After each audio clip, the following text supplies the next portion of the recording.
Today is November 18th, and I want to share with you guys that's a special day for Diana and I, and especially my son. He was born on November 18th. What was it, 1983? And so every day is special for Vietnam vets that are still alive. Well, anybody that's still alive, but Vietnam vets, speaking to a lot of you guys. But I'm going to tell a little story before we continue our story. This is part of our story. Our content creator is our son. He's done all this awesome work in 12 series, I guess we're at. But the reason we believe it's so awesome is because our son did it. All we are is, we're just sitting here telling our story, but he's the one that makes it look professional and makes you guys want to come back and watch it. Well, the special thing I want to share before we continue our story is my son actually drowned in our swimming pool in that place we talked about in Terabella. He was a baby, and one day we were having a barbecue at our home. And there must have been, 20, 30 people there. So another couple had a baby, and I remember little baby's name was Baby Ricky. And someone asked me, he was crying, and someone asked me to pick him up and, hold him and see if you can get him to stop crying. So I left my baby in charge of some other adults sitting on the steps of the swimming pool. And I said, you guys, I must have looked at 4 or 5 of them. Eye contact. They were adults. They weren't teenagers. And in my mind, I totally trusted them. I simply said, one of them was holding Isaiah and playing with him. And I said, you guys watch him like a hawk, because I'm going to go walk this baby around the property, see if I can get him to stop crying. So I walked that baby. We had, I think, a quarter of an acre. I was walking baby Ricky around. It couldn't have been, 3-4 minutes.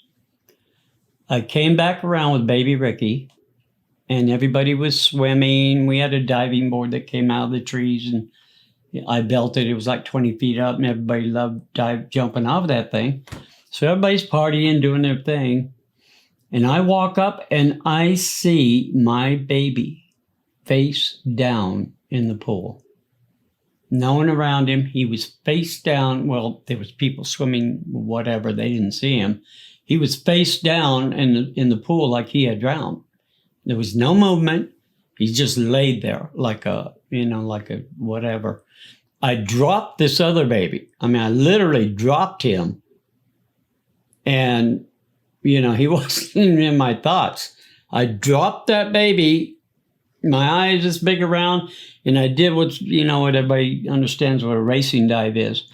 I flew off for the side of that pool, hit that water, and scooped him up out of there. And I was out of that water probably in 10 seconds. My baby's lips were blue, listless. He had no movement at all. He was like gone, I thought. And I got so mad, I took off running with him all around the property. I didn't even think of CPR. I didn't know what to do. I was in total shock. So I'm running around screaming. I'm screaming. If you've never prayed before, I learned that day. And I was screaming at God. And I said, you can't let this happen. This cannot happen. And I'm just screaming. And, I don't know why me, but I just screamed out to God, you can't do this. This can't happen. Things were just getting good in my life. I'd quit alcohol. All this stuff was coming around. And here I thought, my baby is being taken from me. And so I ran all the way to the front yard. screaming, "Where's Diana?" Because I had forgotten she ran to the store. And they said, she's at the store, and, she's probably on her way back. So I was probably out in the front yard, not very long, a minute or two. And she comes driving up. And I'm just like, I don't know what I was doing. If you film me, I don't know. I was just freaked out, standing there just holding my baby. And then I'll let her say what she was thinking and what she felt when she drove up. Well, I drove up and I saw Dennis holding Isaiah, and he was lifeless. And just out of my belly, before I even had time to think, I just screamed his name, and I yelled Isaiah. And he sat up and it doesn't matter who believes it. We were there. He's here. He's the content creator. And like Dennis said, we don't know why when some people have called out, it doesn't have such a happy ending, but we can't apologize for the miracles or the amazing things that have happened in our life. And he sat right up. He didn't do the spitting thing, didn't do the water, it was like he went from not there to flesh toned and looked right at my eyes and said, "Mama." And we both crumbled down to our knees, and we were just, he was just like, okay. Oh my God. Oh my God. Okay. Oh my God. There were, we had been talking earlier about some different things that we wanted to share. And because this is his birthday and it's his 37th, every year, it's hard. I'm just so grateful it wasn't the saddest day in our life for 37 years, because the loss, and of course, a lot of people that may view this that have lost loved ones or lost their veterans or their spouses overseas or whatever.